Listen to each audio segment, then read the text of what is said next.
안녕하세요. 반갑습니다.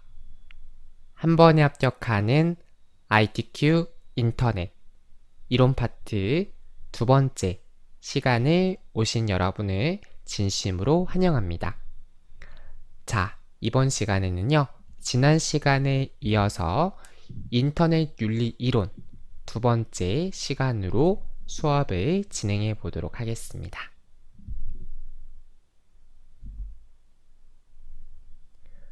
자, 가장 먼저 여러분들과 배워볼 부분은 게임, 인터넷 중독에 대한 증상은 무엇인지 함께 배워보도록 할게요.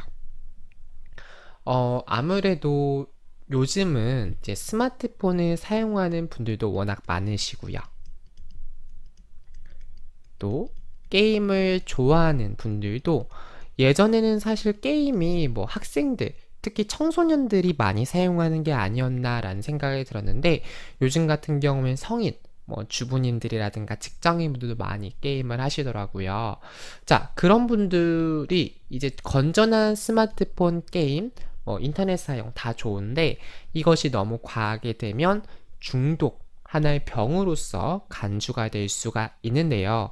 자, 게임 인터넷 중독은 어떠한 증상이 있는지 여러분들 기억을 해주시면 좋을 것 같아요. 자, 하루라도 인터넷을 사용하지 않으면 뭔가 마음이 초조해지고 불안한 증세를 보인다 라고 할 때 약간 중독이 아닌가 라고 좀 의심을 스스로 해보실 필요가 있을 것 같고요. 또 인터넷 사용을 뭐 굳이 필요해서 사용하는 게 아닌데 여러분들 하루에 있어서 많은 시간을 할애해서 많은 시간을 사용하여 중요한 일을 뒤로 미룬다거나 또는 내가 해야 할 일을 포기한다거나 이럴 때도 게임이나 인터넷 중독을 의심해 보셔야 되겠습니다. 또 인터넷에서는 또 여러 가지 폭력적인 내용들이 많이 다뤄지게 됩니다. 또 여러 가지 욕설들이라든가 이런 것들도 많이 접할 수가 있게 되는데요. 자, 이러한 폭력적인 내용들 또는 자극적인 행동 또는 기사들을 접했을 때 이러한 것들을 실제 생활에서도 해보고 싶은 욕구가 생긴다. 예를 들어서 게임에서 어떤 뭐 살인사건에 대한 게임이라고 했을 때 그 살인사건을 실생활에서도 해보고 싶은 욕구가 생긴다라고 하면 그것은 게임 인터넷 중독의 증상이다라고 기억해 주시면 되겠습니다. 자, 그리고 21세기 또 지금 촬영하는 시점에는 이제 코로나가 많이 유행을 하고 있어요. 코로나. 자, 이 코로나가 많이 바꾼 게 뭐냐면 비대면을 많이 바꿨어요. 그러니까 예전에는 직접 얼굴을 맞대고 물건도 직접 보고 사야 되는데 요즘에는 꼭 물건을 보고 사는 것이 아니라 인터넷을 통해서 인터넷 쇼핑몰을 통해서 전자상거래를 하는 분들이 굉장히 많이 늘어났다라는 것을 알 수가 있고 또 일반인들도 투잡으로 전자상거래를 많이 하는 시대가 되었다라고 기억을 해두시면 되겠죠. 자, 그래서 좀 조심하셔야 될 부분, 또 어떤 특징이 있는지 살펴보면 인터넷을 통하기 때문에 24시간 거래를 할 수가 있겠죠. 그래서 판매자 입장에서는요, 가게가 없어도요, 가게를 밤에 열지 않아도 팔 수가 있고요. 구매자 입장에서도 사실 밤에 편의점 말고 뭐 중요한 걸 사야 된다라고 했을 때 사실 밤에 문 여는 매장이 많지는 않잖아요. 그래서 인터넷을 통하면 시간과 공간, 뭐 해외에서도 내가 집으로 돌아올 때 이런 물건이 있었으면 좋겠다라고 싶으면 해외에서도 물건을 시킬 수가 있는 그러한 부분들이 있고요. 자, 그리고 거래 당사자. 여기서 말하는 거래 당사자라고 하면 판매자가 있고 구매자가 있겠죠. 전재상거래 같은 경우에는 이 판매자와 구매자가 다이렉트로 연결되는 방식이다라고 할 수가 있어요. 그러니까 이전 오프라인 같은 경우에는 중간에 뭐 대형마트라든가 뭐 시장이라든가 뭐 아니면 무슨 뭐 상회라든가 이렇게 뭐 어떤 중간에 여러 가지 유통 건로를 거치다 보니까 유통 비용이 많이 발생을 하게 되는데요.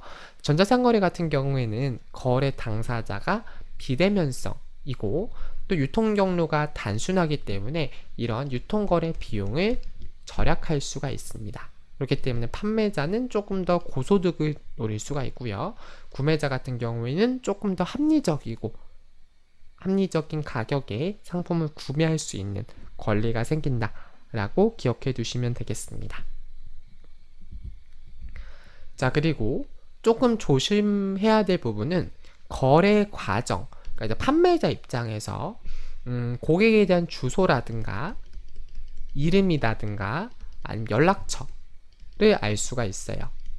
왜냐하면 이제 배송을 해주려면 당연히 주소도 알아야 되고 이름도 알아야 되고 연락처도 알아야 되겠죠.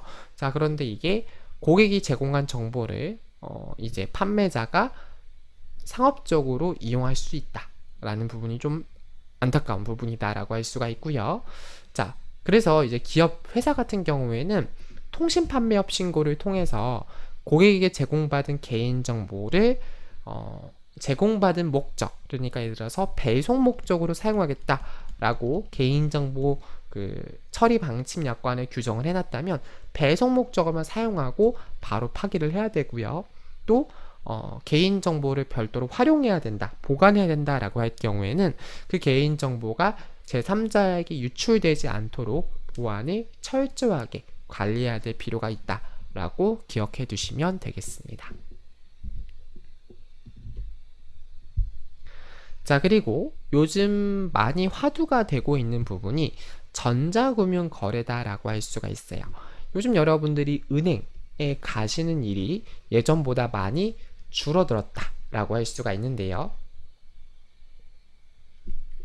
심지어 요즘에는 뭐 대출이라든가 뭐 이런 것들도 거의 스마트폰으로 한 번에 내 회사 정보라든가 재직 정보라든가 대출 가능 여부 이런 것들도 한 번에 조회를 할 수가 있고, 서류 같은 경우에도 직접 가서 제출하는 것이 아니라 스마트폰으로 사진 촬영을 해서 바로 대출 심사를 받을 수 있는 그러한 시대가 왔다라고 할 수가 있겠는데요. 아무래도 편리해진 만큼 사고가 발생할 위험성도 그만큼 높아졌다라고 할 수가 있는데, 전자금융 사고를 어떻게 예방할 수 있고 어떤 식으로 대처를 해야 되는지, 사고에 대한 발생 시 대처 방안에 대해서도 함께 살펴보도록 하겠습니다. 자, 스마트폰을 사용하시는 분들은 조심하셔야 될 게 인터넷 사이트를 막 돌아다니다 보면 잘못하다가 뭐 다운로드 버튼을 잘못 눌러서 어떤 어플리케이션이 설치가 되는 경우가 있을 수가 있어요. 또는 어떤 링크, 요즘 들어서 뭐 택배가 도착했습니다, 혹은 택배가 몇 시 도착 예정입니다, 아니면 뭐 할인 혜택이 도착했습니다, 뭐 이렇게 해가지고 링크가 오는 경우가 있는데, 그런 링크를 클릭하게 되면 나도 모르게 링크가 설치될 수 있거든요. 그래서 스마트폰 설정에서 알 수 없는 출처의 어플리케이션 설치를 허용하지 않도록 차단해 두시는 거를 여러분들께 권해드리고 싶고요. 자, 그리고 입출금 내역을 실시간으로 받아보는 게 좋습니다. 보통 신용카드 같은 경우에는, 여러분들이 카드 같은 경우에는 보통 이제 SMS라든가 뭐 이런 걸로 알림을 받으시는 경우가 많은데, 실제 입출금 내역 같은 경우에는 입출금 내역 자체를 이제 받으시는 분들은 많이 안 계세요. 근데 이제 보통 시중은행 같은 경우에는 스마트 알림 서비스라고 해서 어플리케이션을 설치하게 되면 입금 출금 시 바로바로 내역을 받아볼 수 있도록 해주기 때문에 이러한 알림 서비스 가입 꼭 문의하셔서 안내 받으시길 바라겠고요. 자, 지난 시간에도 함께 말씀을 드렸는데, 보안카드는 이제 거래를 이체할 때 필요한 금융수단이라고 할 수가 있는데, 이 보안카드를 사용하게 되면 이거는 이 보안카드는 카드 번호가 바뀌는 게 아니기 때문에 1년 번호라든가 특히 그 안에 있는 뭐 앞 몇 자리, 뒷 몇 자리 이게 항상 바뀌지가 않아요. 딱 고정되어 있는 숫자이기 때문에요. 이걸 이제 촬영을 한다거나 보관한다거나 그런 것들은 별로 좋지 않다. 따로 저장하는 것도 좋지 않다라고 말씀드렸고요. 제가 추천드리는 방법은 OTP라고 해서 OTP 같은 경우에는 그때그때 번호가 바뀌어요. 물론 그 뒷면에는 1년 번호는 안 바뀌지만 앞면에 있는 그 보안카드 OTP 번호는 수시로 바뀌기 때문에 전 OTP를 발급받는 것을 권해드리고 싶고요. 자, 그리고 금융기관에서 제공하는 보안 프로그램, 이제 요즘에는 많이 바뀌어져서 이 보안 프로그램을 선택 설치로 바뀌어졌어요.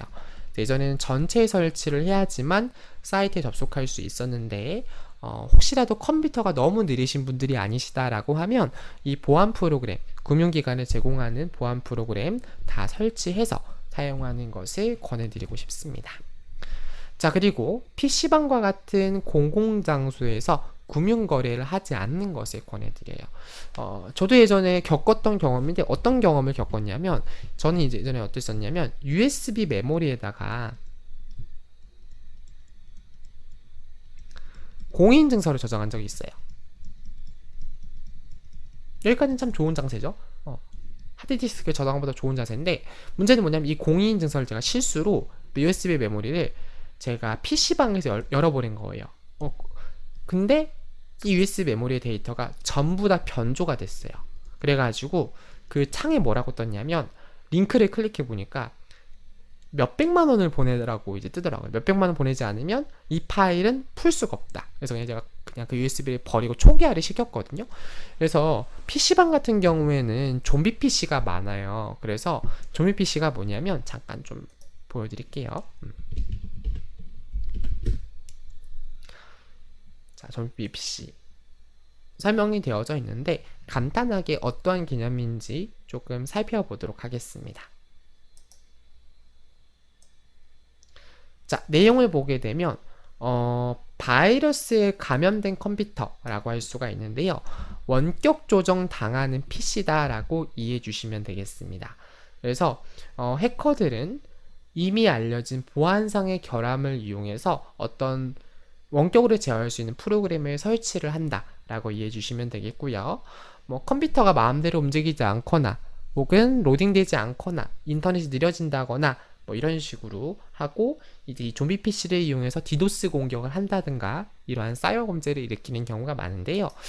이런 PC방과 같은 공공장소에서는 물론 그런 컴퓨터는 기본적으로 어떻게 되어져 있냐면 데이터 보관을 하지 않고 초기화를 시켜요.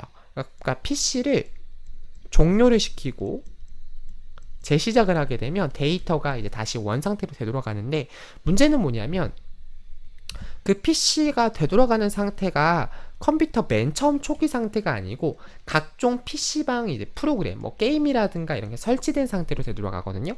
자, 그런데 이미 그 PC방 게임들이 설치된 상태에서 바이러스가 걸렸다면 계속 컴퓨터는 그 바이러스가 걸린 시점으로 되돌아간다라는 거죠. 자, 그렇기 때문에 이런 PC방 같은 공공장소에서 인터넷을 하실 때는 뭐 금융 거래라든가 이런 걸 최대한 자제하실 필요가 있을 것 같다라는 게 저의 생각입니다. 자, 그 다음에 백신 프로그램, 백신 프로그램 뭔지 아시죠? 안랩의 V3라든가 이스트 소프트사의 알약 같은 프로그램이 대표적인데요. 또 무료 프로그램도 대표적이고요. 자, 이러한 프로그램, 윈도우즈 10부터는 윈도우 디펜더라고 해서 자체적인 백신 프로그램도 있습니다. 별도로 설치할 필요는 없긴 한데 그래도 V3나 알약 같은 국내에서 많이 사용하는 이러한 백신 프로그램을 설치하고 또 그런 프로그램을 사용해서 바이러스 검사를 할 필요가 있다라는 거죠. 자, 그래서 윈도우즈 10 같은 경우에는요, 이렇게 클릭을 해보면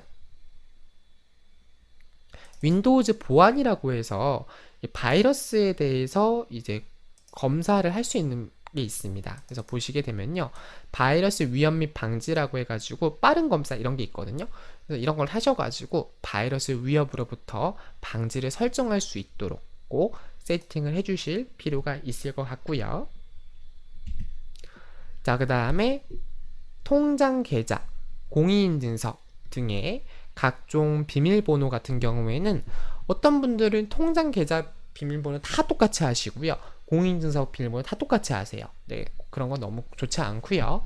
서로 다르게 설정하고, 뭐 사이트에 대한 비밀번호 같은 경우에도 다르게 설정하고 또 주기적으로 변경해 주실 필요가 있을 것 같고요. 자, 예금 인출 사고를 당한 경우, 예를 들어서 내가 출금한 게 아닌데 출금되었다라고 안내를 받은 경우에는 바로 해당 금융기관 콜센터에 신고를 하시고요. 또 사이버 수사대와 같은 경찰서에 신고를 하셔서 예금 인출 다른 사람이 빼가지 못하도록 최대한 빠른 시간 안에 연락을 하실 필요가 있을 것 같고, 그 다음에 가짜 금융 홈페이지에, 그러니까 이제 가짜 금융 홈페이지가 여러분들이 네이버에서 예를 들어서 저는 주거래은행이 국민은행이거든요. 국민은행 딱 들어갔어요. 네이버에서 국민은행 들어가고 국민은행 클릭했단 말이죠. 근데 여기서 들어간 사이트가 가짜 사이트일 수도 있다는 거예요. 왜냐하면 지금 제 컴퓨터는 멀쩡한 컴퓨터인데 만약에 여러분들 컴퓨터가 바이러스에 걸린 컴퓨터다라고 하면 이렇게 포털 사이트를 통해서 은행 홈페이지 들어갔다 하더라도 가짜 금융 홈페이지에 연결되는 경우가 있어요. 자, 그래서 가짜 금융 홈페이지에서 예를 들어서 뭐 보안 카드 번호 전체를 입력하라고 한다거나 뭐 전화번호를 입력하라고 한다거나 이런 것들은 개인정보나 금융정보를 입력할 수 있도록 유도하는 경우에는 절대 입력하지 않도록 주의를 꼭 해주셔야 되겠습니다. 자, 그 다음에 컴퓨터 바이러스에 걸렸을 경우에는 어떠한 증상이 있는지에 대해서 함께 알아보도록 하겠습니다. 컴퓨터 바이러스에 걸렸을 경우에는요, 부팅 속도가 뭐냐면 컴퓨터가 켜지는 시간을 말해요. 그러니까 여러분들이 전원 버튼을 딱 눌렀어요. 전원 버튼 누르고 윈도우즈 바탕화면을 뜨는 시간까지를 부팅이라 하거든요. 이 부팅, 그러니까 컴퓨터가 이제 우리가 일반적으로 사용자가 사용할 수 있는 시점, 그 시점이 될 때까지 시간, 그리고 내가 여기서 인터넷 버튼을 눌렀어요. 근데 인터넷 창이 너무 로딩되는 게 느리다라고 했을 때는 혹시 이런 전체적인 컴퓨터 시스템의 속도가 떨어졌을 때는 컴퓨터 바이러스에 걸렸을 가능성이 매우 높다라고 할 수가 있고요. 컴퓨터 프로그램이 일부 실행되지 않는다라고 하거나 파일이 사라지거나 변조, 실행할 수 없도록 될 경우에도 의심을 해봐야 되고요. 자, 기본 메모리, 이제 램이라고 말을 하게 되는데 이 램의 용량이 내게 8기가예요.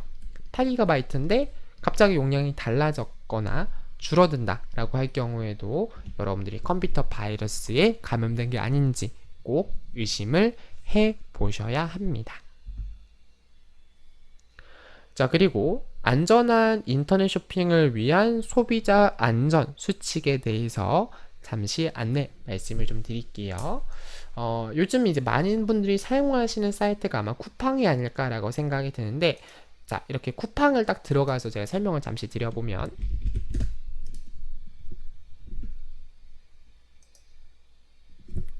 쿠팡 같은 경우 로켓 배송이라고 하는 게 있어요. 이 로켓 배송이라고 하는 거는 쿠팡이 책임지고, 그러니까 판매자가 쿠팡이 되기 때문에 어떤 상품에 대한 문제가 생겼을 때 쿠팡이 책임진다라고 이해해 주시면 되겠고요.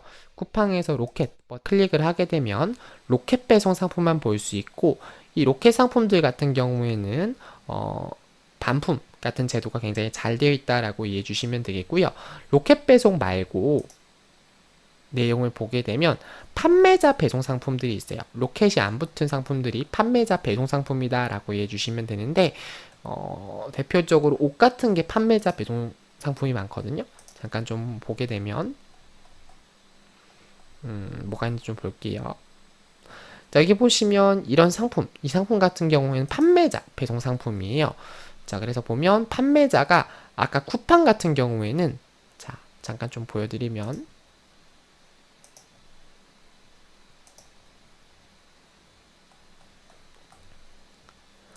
자, 쿠팡 로켓 배송 같은 경우에는 판매자가 이제 쿠팡으로 되어져 있어요. 따로 판매자에 대한 정보가 안 써 있는데요. 지금 보면 이 제품 같은 경우에는 판매자가 별도로 명시가 되어져 있죠.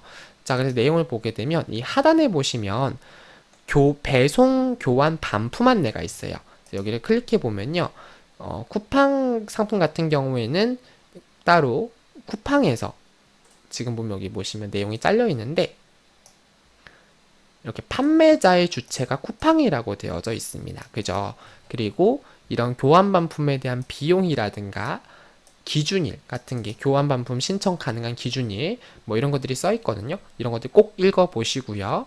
그리고 일반 판매자 상품 같은 경우에는 클릭해 보면 어떻게 뜨냐면 이렇게 교환 반품에 대한 비용이 얼마가 드는지 또 어떤 상황인지 신청 기준일 같은 경우도 있고 또 여기 보시면 이렇게 판매자에 대한 정보가 노출이 됩니다. 그래서 이런 정보를 꼭 확인하셔서 구매안전 서비스에 가입된 사업자인지 꼭 확인을 해보실 필요가 있을 것 같고요.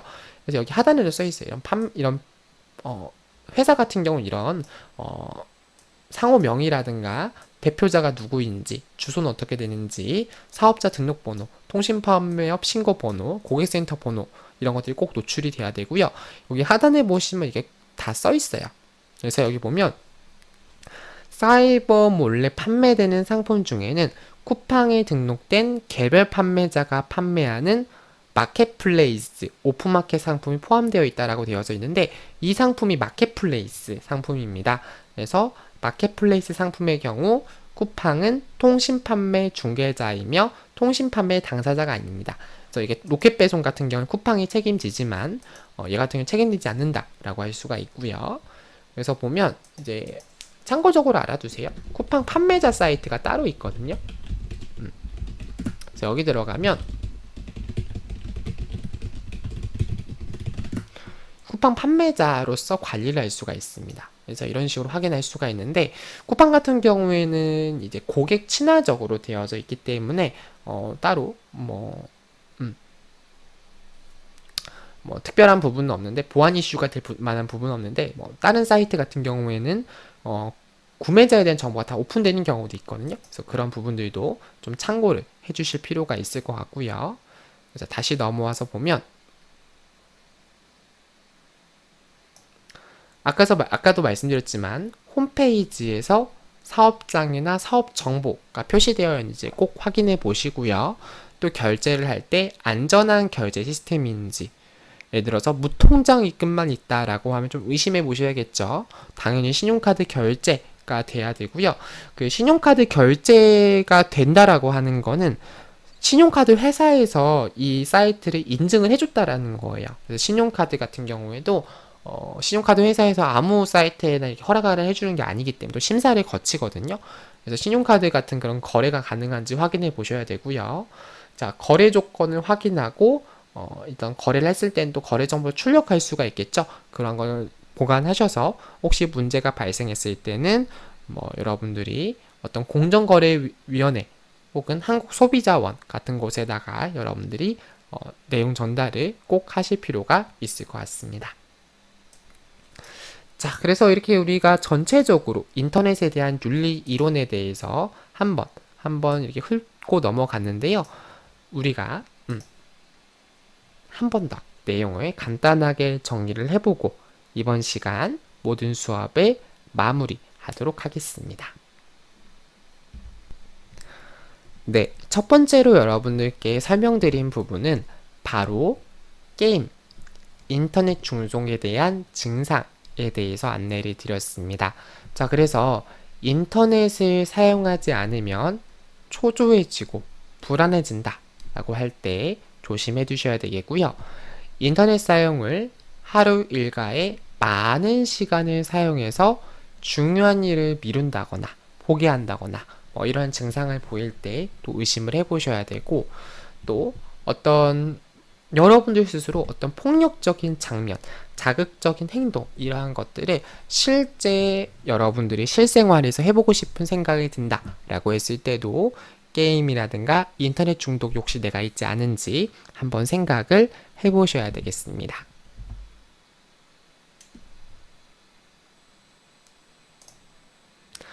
자, 그 다음에 전자상 거래의 특징에 대해서 살펴보고 있었는데요.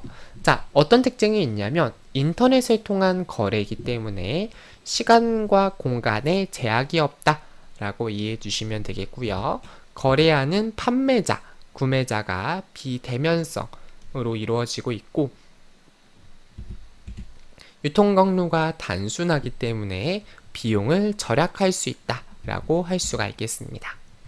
또 거래 과정에서 고객의 정보가 노출되어서 상업적으로 악용될 수 있기 때문에 안심번호 사용과 같은 구매자에 대한 정보를 여러분들이 보호할 수 있는 다양한 방법을 강구해 보셔야 되겠고요. 또 기업은 고객에게 제공받은 개인정보를 제공받은 목적, 용도로만 사용을 해야 되고 이 개인정보가 유출되지 않도록 보안을 철저하게 해야 할 필요가 있습니다. 자, 그리고 스마트폰에 알 수 없는 출처의 어플리케이션 설치하면 안 되겠고요. 스마트 알림 서비스에 가입해서 입출금 내역 받아볼 수 있도록 해야 되고 보안카드와 같은 주요 금융정보 보관하면 안 되겠고요. 자, 금융기관에서 제공하는 보안 프로그램 당연히 설치해서 사용해 주셔야 되고 공공장소에서는 전자금융 거래와 같은 중요한 거래는 자제할 필요가 있습니다. 또 백신 프로그램을 별도로 설치하고 주기적으로 바이러스 검사를 할 필요가 있고요. 또 통장, 공인증서 이런 비밀번호가 있다면 이러한 것들을 서로 다르게 설정하고 주기적으로 변경을 해줄 필요가 있습니다. 만약에 여러분들이 예금 인출 사고를 당했다라고 했을 때는 즉시 여러분들 해당 예금 인출 사고를 당한 금융기관에 즉시 신고를 해야 되고요. 경찰서에도 신고를 해서 즉시 여러분들이 해당하는 금액을 돌려받을 수 있는 조치를 취해야 되겠습니다. 또 금융정보를 입력해라 라고 했을 때는 직접 해당하는 금융 홈페이지에 공신력 있는 콜센터 같은 데 전화를 하셔서 해당하는 금융정보가 해당 거래 시 입력해야 되는 경우가 맞는지 한번 확인을 꼭 해보셔야 될 필요가 있겠고요. 자, 컴퓨터 바이러스의 증상인데요. 부팅 속도, 실행 시간이 평소보다 느려지는 등 컴퓨터의 시스템 속도가 현저하게 떨어지는 경우 또는 컴퓨터의 프로그램이 실행되지 않는다 또는 파일이 사라지거나 변조된다 라고 할 때도 의심을 해봐야 됩니다. 또 메모리의 용량이 달라지거나 줄어드는 경우에도 여러분들이 의심의 눈초리로 바이러스에 대한 치료 또는 컴퓨터 포맷 같은 거를 검토를 해주셔야 되겠고요. 자, 마지막으로 안전한 인터넷 쇼핑을 위해서 소비자의 안전수칙을 말씀을 드리면 홈페이지 하단에는 사업장 또는 사업 정보 이런 것들이 반드시 기재를 하게끔 되어 있습니다. 특히 온라인 쇼핑몰 같은 경우는 반드시 기재를 해야 되기 때문에 그러한 정보를 꼭 확인해 주시고요. 또 결제할 때 신용카드 결제가 가능한 시스템인지 안전한 결제 시스템인지 꼭 확인을 해 주셔야 되고 거래 조건을 확인한 후 거래 정보를 출력해서 문제가 생기기 전까지 혹은 나중에 문제가 생겼을 때 증거 자료를 제출해야 되기 때문에 그러한 거래 정보를 출력해서 보관해 두실 필요도 있을 것 같습니다.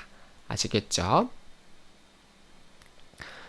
네, 그래서 우리가 이번 시간까지 이렇게 인터넷 윤리 이론에 대해서 배워봤고요. 다음 시간부터는 인터넷 윤리와 관련된 문제는 어떤 식으로 출제가 되는지 인터넷 윤리 유형 첫 번째 시간으로 수업을 진행하도록 하겠습니다. 네, 이번 시간 긴 시간 동안 수업 들어주셔서 대단히 감사합니다. 수고하셨습니다.